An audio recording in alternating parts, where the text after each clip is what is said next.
যদি আপনি আমাদের চ্যানেলে নতুন তাহলে সাবস্ক্রাইব করতে ভুলবেন না আর বেল আইকনে ক্লিক করবেন যাতে আমাদের সমস্ত নতুন স্টোরি আপনি সবার প্রথমে দেখতে পান। এক বৃদ্ধা ছিল যার বয়স অনুমান করা খুবই কঠিন। সে হামাগুড়ি দিয়ে 4 হাতে পায়ে হেঁটে বেড়াচ্ছিল।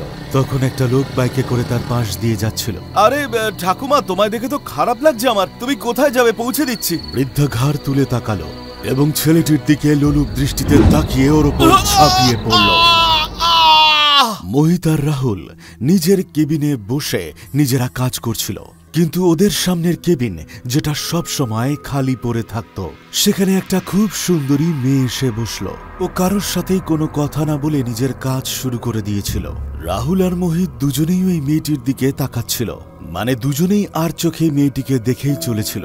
অন্যদিকে মেয়েটিও বুঝতে পেরেছিল ওরা তাকিয়ে দেখছে, তাই মেয়েটিও এক ঝটকায় তাদের দিকে তাকায়। মোহিত চমকে ওঠে এবং দুজনে তারপর নিজেদের কাজ করতে শুরু করে।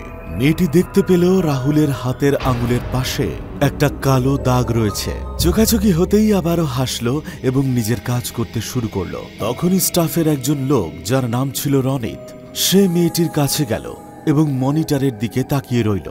কি এমন কাজ করছো যে নিজের ইন্ট্রোডাকশনটাও স্টাফেদের দিতে সময় পাচ্ছ না? এমন কথা বলতে বলতে রনিত মেয়েটার কাঁধের ওপর হাত রাখলো। মেয়েটা রাগান্বিত ভাবে রনিতের দিকে তাকালো এবং হাতটা সরিয়ে দিল। আমার অনুমতি ছাড়া কেউ আমায় টাচ করলে আমার ভালো লাগে না। রনিতের হাতে জ্বালা করতে শুরু করেছিল। ছাড়ো বলছি।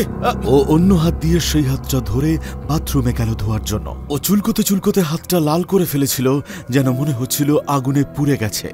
লাঞ্চ টাইমে রাহুল আর মোহিত যখন খাবার খাচ্ছিল, তখন মেয়েটি চেয়ারটা টেনে ওদের পাশে এসে বসল। হ্যালো, আমি রিয়া। আর আপনারা? Myself Rahul and he is Mohit. তুমি আগে কোথায় জব করতে? কোথাও নয়, আই এম আ ফ্রেশার। ওই তিনজনেই বেশ ভালো গল্প করছিল। রাত হওয়ার সঙ্গে সঙ্গে রাহুল আর মোহিত দুজনেই মনে মনে চাইছিল রিয়াকে লিফট দেওয়ার জন্য। তাই ছুটি হওয়ার সঙ্গে সঙ্গেই ওরা দুজন খুবই দ্রুত পার্কিং লটে যায় এবং নিজেদের বাইক বের করে আনে। আরে ভাই, রিয়া উধাও হয়ে গেল কোথায়? হ্যাঁ, আরে ও আবার ভূতচুত নয় তো? চল ভাই, কাল দেখা হচ্ছে। পরের দিনও তিনজনে মিলে একসাথে লাঞ্চ করেছিল। এই রিয়া, তুমি বাড়ি কিভাবে যাও? যতদূর আমি জানি তুমি তো নিজে কোনো গাড়ি নিয়ে আসো না। তোমার জেনে কি হবে? এটা শুনেই রাহুল চুপ করে যায়, কিন্তু মোহিতের কথাটা সহ্য হয় না। ওই অফিসের ম্যানেজার মোহিতের খুব ক্লোজ ছিল।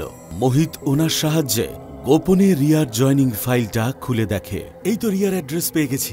আজ রাতে ওর বাড়িতে গিয়ে দেখব, কিছু না কিছু তো জানতে পারবই। এসব ভাবতে ভাবতে অফিস ছুটির অপেক্ষায় ছিল। আর যেই ছুটি হলো, রিয়া রহস্যজনকভাবে উধাও হয়ে গেল। মোহিত এই কথাটা রাহুলকে জানায়নি যে ও রিয়ার বাড়িতে যাচ্ছে। তারপর ও বাইকে করে রওনা দিয়ে দিল। যখন ও ডকুমেন্টসে থাকা সেই অ্যাড্রেসে পৌঁছলো, তখন ও একেবারে আশ্চর্য হয়ে উঠল। আরে বাড়ি তো এটাই, সানশাইন ভিলা, কিন্তু দেখে তো মনে হচ্ছে যে এখানে মনে কেউ থাকে না। ও তখন বাড়িটার মধ্যে ঢুকে দেখল যে বাড়িটার অবস্থা খুবই খারাপ এবং সেখানে কেউই থাকে না। তার মানে হচ্ছে ওর আইডিটা ফেক। এমনটা বলতে বলতে সে বাড়ির বাইরে এলো। মোহিত, এদিকে এসো। বাড়িটার ঠিক সোজাসুজি একটা কবরস্থান দেখা গেল, যেখান থেকে রিয়ার ডাকের শব্দ আসছে। কি হলো মোহিত, এদিকে এসো, আমার সঙ্গে তো দেখা করতে এসেছিলে। তারপর মোহিত সেই আওয়াজের দিকে দৌড়ে গেল। গিয়ে দেখলো কবরস্থানের পাশে একটা বৃদ্ধা বসে রয়েছে আর কবরে পড়ে থাকা লাশের হাত টেনে সে চিবিয়ে খাওয়ার চেষ্টা করছে। কে আপনি? আর এসব কি করছেন? আমি রিয়া, মোহিত। আর কি হবে? এই কথা শোনার পর মোহিত আশ্চর্য হয়ে গেল। ভালোই হয়েছে তুমি চলে এলে। এর মধ্যে তো একটুও রক্ত নেই। এখন তোমার রক্ত খেলে আমি আবার যৌবনতা ফিরে পাবো। এমনটা বলে সে মোহিতের ওপর ঝাঁপিয়ে পড়ল আর বৃদ্ধা মোহিতের ঘাড় কামড়ে ধরল এবং মোহিতের রক্ত খেতে শুরু করলো। রক্ত খেতে খেতে যখন মোহিতের শরীরে রক্ত ফুরিয়ে আসছিল, সেই বৃদ্ধা তখন যৌবনে ফিরে আসছিল। এরই কিছুক্ষণ পর মোহিত মারা যায় আর তারপর রিয়া যৌবন রূপ ফিরে পায়।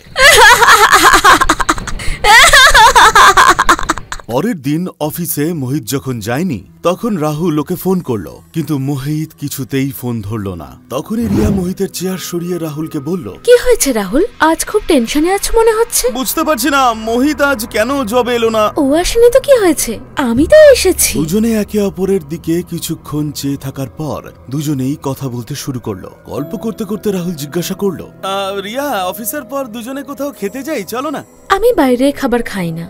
এখন যদি তুমি বাড়িতে আমাকে ডাকতে চাও তাহলে তোমার সঙ্গে আমি ডিনারটা করতে পারি। এটা শুনে রাহুল খুবই খুশি হলো আর বলল, হ্যাঁ হ্যাঁ শিওর। রাহুল যেন আনন্দ ধরে রাখতে পারছিল না, কারণ এই প্রথমবার কোনো মেয়ে তার বাইকের পেছনে উঠেছে, তাও আবার এত সুন্দরী। ও রিয়াকে নিয়ে তার বাড়িতে পৌঁছয়। তখন রাহুলের বোন মেঘনা সোফায় সেজেগুজে বসেছিল। কি দাদা, এত লেট কেন করলে তুমি? কখন থেকে অপেক্ষা করে আছি। মেঘনা, তুই দেখতে পাচ্ছিস না বাড়িতে অতিথি এসেছে? আই এম সরি, কিন্তু পার্টির জন্য আমার অলরেডি দেরি হয়ে গেছে। এরপরই রাহুল রিয়ার দিকে তাকালো। আমি আসছি, একটার মধ্যে চলে যায়। আই এম সরি, ওই মা বাবা চলে যাওয়ার পরেই না কেমনও বাউন্ডুলে হয়ে গেছে। তুমি বসো, আমি জল নিয়ে আসছি। রিয়া সোফায় বসলো এবং রাহুল জল নিয়ে এলো। তখন রাহুলের বিড়াল কিটে মিয়াও মিয়াও করে রিয়ার দিকে অদ্ভুত ভাবে তাকিয়েছিল। রিয়া ওই বিড়ালটাকে তুলে কোলে নিয়ে বসলো। কি মিষ্টি তোমার এই বিড়ালটা, আমার বিড়াল খুব ভালো লাগে। তুমি কিটির সাথে খেলো, ততক্ষণে আমি তোমার জন্য চিকেন ফ্রাই বানিয়ে আনছি। কিছুক্ষণের মধ্যেই রাহুল চিকেন বানিয়ে আনলো। দুজনে একসাথে বসে খাওয়া দাওয়া করলো। তারপরে দুজনে অনেক গল্প শুরু করলো। তখন ঘড়িতে রাত 11টা বাজে।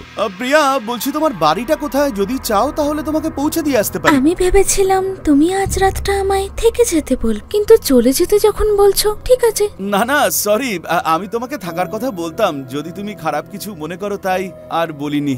এটা শোনার পরেই দ্রুত মেয়েটি ছেলেটির কাছে চলে আসে। যদি আমার খারাপ লাগতো তাহলে এখানে ডিনারেও আসতাম না। এমনটা বলেই মেয়েটি উঠে দাঁড়ালো এবং রহস্যজনক হাসি দিয়ে রাহুলের ঘরের মধ্যে চলে গেল। রাহুল খুবই আনন্দের সাথে রিয়ার পেছনে পেছনে ঘরে প্রবেশ করলো। ঘরে প্রবেশ করা মাত্রই রিয়া আর রাহুল একে অপরকে জড়িয়ে ধরল। তারপর বিছানার মধ্যে শুয়ে পড়ে দুজনেই ঘনিষ্ঠ হতে শুরু করলো। কিটি তখনও ঘরের বাইরে পায়চারি করে চলেছিল। চলো এবার আমি অন্য রুমে যাচ্ছি, তোমার বোন এসে দেখে ফেললে প্রবলেম হয়ে যাবে। এমনটা বলে রিয়া অন্য ঘরে চলে যায় আর রাহুলও চোখ বন্ধ করে শুয়ে পড়ে। তারপর রাত 1টার সময় মেঘনা বাড়ি ফিরল। ঘরে পা রাখতেই মেঘনা লাইট অন করলো। তারপর মেঝের উপর এমন কি দেখলো যাতে মেঘনা চিৎকার করে উঠল। এমন চিৎকার শুনে রাহুল জেগে গেল এবং দৌড়ে বাইরে এলো। কি হয়েছে? ওই দেখো দাদা। রাহুল যেই মেঝের উপর তাকালো ভয়ে সে কাঁপতে শুরু করেছিল, কারণ সেখানে কিটির লাশ পড়েছিল। শরীরের মাংসকে যেন খুবলে খেয়ে নিয়েছে। শুধু কিটির মুখটা ছাড়া আর কিছুই অবশিষ্ট ছিল না। দেখে মনে হচ্ছে কিটিকে যেন কোনো হিংস্র পশু মেরে ফেলেছে। আমাদের কিটিকে এভাবে কে মারতে পারে? কোনো কুকুর ঘরের মধ্যে ঢুকেছিল? রাহুল কিছুই বুঝতে পারছিল না, তাই মেঘনাকে শান্ত করে ঘরে চলে যেতে বলল। আর এটাও বলল সকালবেলা কাজের লোক আসলে যেন কিটির লাশ পরিষ্কার করে দেয়। অন্যদিকে রিয়া ঘরের মধ্যে বসে রহস্যজনক হাসছিল এবং দাঁতে লেগে থাকা কাঁচা মাংসের টুকরো বার করে এনে মেঝেতে ফেলে দিল। পরের দিন যখন দুজনে একসঙ্গে অফিসে যায় তখন অন্যেরা ওদের দিকে তাকিয়েছিল। অফিসের সারা দিন দুজনে একে অপরের সাথে কথা বলছিল। রাহুল যখন রাত্রে বাইক নিয়ে বেরোলো দেখতে পেল রিয়া রাস্তার সামনে দাঁড়িয়ে রয়েছে। নিউজে শুনছিলাম আজকে নাকি চন্দ্রগ্রহণ। হ্যাঁ, এই কথা আমিও শুনেছি। আজকের রাতটা কি আমি তোমার বাড়িতে থাকতে পারি? আমার চন্দ্রগ্রহণের রাতে খুব ভয় লাগে। এটা শুনে রাহুলের খুব আনন্দ হলো, তাই সে নিজের বাড়িতে রিয়াকে নিয়ে চলে এলো। ওরা দেখলো যে মেঘনা কিচেনে নুডলস বানাচ্ছিল। আরে বাহ, দারুণ ব্যাপার। আজকে তুই খাবার বানাচ্ছিস? তোমার জন্য নয়, আমার জন্য। তুমি তোমারটা নিজেই বানিয়ে নাও। মেঘনা নুডলস নিজের প্লেটে সাজিয়ে নিয়ে একেবারে নিজের ঘরে চলে যায়। তোমার বোন তো দেখছি তোমাকে একদমই সম্মান করে না। কোনো ব্যাপার না, আমার এতে কিছু যায় আসে না। রাত 12টার পরে দুজনে খাবার খেয়ে ঘরে পৌঁছে যায়। কিছুক্ষণ ঘনিষ্ঠ মুহূর্ত কাটানোর পর রিয়া আবারও অন্য ঘরে চলে যায় এবং ঘরে যেতেই ওর চোখের মনি টকটকে লাল হয়ে যায়। আজ চন্দ্রগ্রহণ লাগতে চলেছে। আজই আমি সারা জীবনের মতো যৌবন থাকার বরদান পেতে পারবো। কিছুক্ষণ পরেই রিয়া মেঘনার ঘরে যায় এবং মেঘনার দিকে রহস্যজনকভাবে তাকিয়ে থাকে। তারপর হঠাৎই মেঘনার গলাটা ধরে এমন ভাবে মুচকে দেয় যে ও চিৎকার করার সময়ও পায় না। তারপর মেঘনার শরীরটাকে রিয়া টানতে টানতে ছাদে নিয়ে গিয়ে ধাক্কা দিয়ে মাটিতে ফেলে এবং মেঘনার চুলগুলোর উপরে এসে দাঁড়ায়। ছাড়ো আমায়, ডাইনি একটা! রিয়া চাঁদের দিকে তাকিয়েছিল, আর কিছু সেকেন্ড বাকি ছিল। যখনই পুরোপুরি চন্দ্রগ্রহণ শুরু হলো, রিয়া জোরে জোরে হাসতে শুরু করলো। এবার সময় হয়ে গেছে। রিয়ার চোখ তখন টকটকে লাল হয়ে উঠেছে এবং সামনের 4টে দাঁত বড় হয়ে একেবারে ডাইনির মতো হয়ে গেছিল। ডাইনি, ছাড়ো আমায়! তারপর মেঘনাকে সে তুলে তার বড় বড় দাঁত দিয়ে কামড় বসিয়ে দিল। কিছুক্ষণের মধ্যেই মেঘনা মারা গেছিল।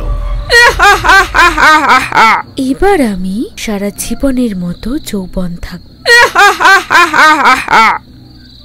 তখনই রাহুল ছাদের উপরে উঠে আসে। একদিকে মেঘনার মৃতদেহ, অন্যদিকে রিয়ার ভয়ানক রূপ দেখে ও অবাক হয়ে যায়। ডাইনি, আমার বোনকে মেরেছিস, তোকে আজ আমি শেষ করে দেব। এমনটা বলেই রাহুল পাশে থাকা একটা রড হাতে তুলে নেয় এবং দ্রুত এগিয়ে যায় রিয়াকে মারার জন্য, কিন্তু আচমকাই রিয়ার উপর ঝাঁপিয়ে পড়ে। তুমি বিশেষ লগ্নে জন্মেছ রাহুল, তাই তোমার হাতে এই কালো চিহ্ন রয়েছে। আমি একজন ভ্যাম্পায়ার। আমার যৌবন ধরে রাখার জন্য প্রত্যেক 7 দিনে আমায় মানুষের রক্ত খেতে হয়। কিন্তু যদি চন্দ্রগ্রহণের রাতে আমি এমন কোনো মানুষের রক্ত খাই যে সেই বিশেষ লগ্নে জন্মেছে, তাহলে আগামী 500 বছর আমি যৌবন থাকার বরদান পাব। তাই তোমার গন্ধ পেতে পেতে আমি একদিন তোমার কাছে চলে এলাম। আমার উপর তোমার বিশ্বাস আনানোর জন্য একদিন আমি তোমার অফিস জয়েন করলাম, কিন্তু না চাইতেও তোমায় আমি ভালোবেসে ফেললাম। কিন্তু যখন আমি দেখলাম তোমার বোন মেঘনার কাঁধেও সেই একই কালো চিহ্ন, তখন আমি জানতে পারলাম যে ও সেই বিশেষ লগ্নে জন্মেছে। তাই আমি তোমার জায়গায় ওকে শেষ করার সিদ্ধান্ত নিই। কিন্তু এখন আমার সত্যি জানার পর তুমি হয়তো আর আমায় ভালোবাসবে না। তাই আমি তোমার জীবন থেকেও চলে যাচ্ছি। I love you. এমনটা বলেই রিয়া রাহুলের ঘাড়ের কাছে নখ দিয়ে আঁচড়ে দিল, আর রাহুল তখন অজ্ঞান হয়ে মাটিতে পড়ে গেল। অন্যদিকে রিয়া ছাদ থেকে লাফ দিয়ে পালিয়ে গেল। সকালে যখন রাহুলের জ্ঞান ফিরল, ও যেন নিজের জীবন ফিরে পেল। কিন্তু ওর পাশেই যে মেঘনার লাশ পড়েছিল, বোনকে দেখেও কাঁদতে শুরু করেছিল। তারপর সময় পেরোলো, দিন কেটে গেল, কিন্তু রাহুল কিছুতেই স্বাভাবিক হতে পারল না। রাহুল, তোমায় এত চিন্তিত দেখাচ্ছে কেন? মেঘনা মারা যেতে বাড়িটা শুনশান হয়ে গেছে এবং রাহুলের কিছুই ভালো লাগতো না। তুমি চিন্তা করো না, আজ চন্দ্রগ্রহণ লাগবে আর আমি এই রাতে খুব ভয় পাই। আমি কি আজকের রাতটা তোমার বাড়িতে থাকতে পারি? এটা শোনার পর রাহুল কোনো প্রশ্ন না করেই তাকে বাড়িতে নিয়ে যায় এবং চন্দ্রগ্রহণ শুরু হতে আর কিছুক্ষণ বাকি ছিল। তখন নিশা আর রাহুল দুজনেই ঘরে বসে। হঠাৎই নিশা রাহুলকে জড়িয়ে ধরল। তখন রাহুলের শরীরে আচমকাই কেমন এক ঠান্ডার অনুভূতি শুরু হয়ে গেছিল। কি হয়েছে ডার্লিং, তুমি তো কাঁপছো। যখনই চন্দ্রগ্রহণ একেবারে শুরু হয়ে গিয়েছিল, রাহুলের চোখ একেবারে টকটকে লাল হয়ে গেছিল এবং সামনের দাঁতগুলো বড় হয়ে গেছিল। তখনই ও নিশাকে জড়িয়ে ধরে নিশার ঘাড়ে জোরে কামড় বসিয়ে দেয়। তখন অন্যদিকে ধ্যান জ্ঞান ছিল না। সে নিশার সব রক্ত চুষে খেয়ে নেয় এবং নিশাকে মেরে ফেলে। আমি কি করলাম? তখন রিয়া রাহুলের সামনে চলে আসে। তুমিও এখন ভ্যাম্পায়ার হয়ে গেছো রাহুল। এমনটা বলেই রিয়া রাহুলকে একেবারে জড়িয়ে ধরল। এখন তোমার আর আমার মধ্যে কোনো পার্থক্য নেই। I love you.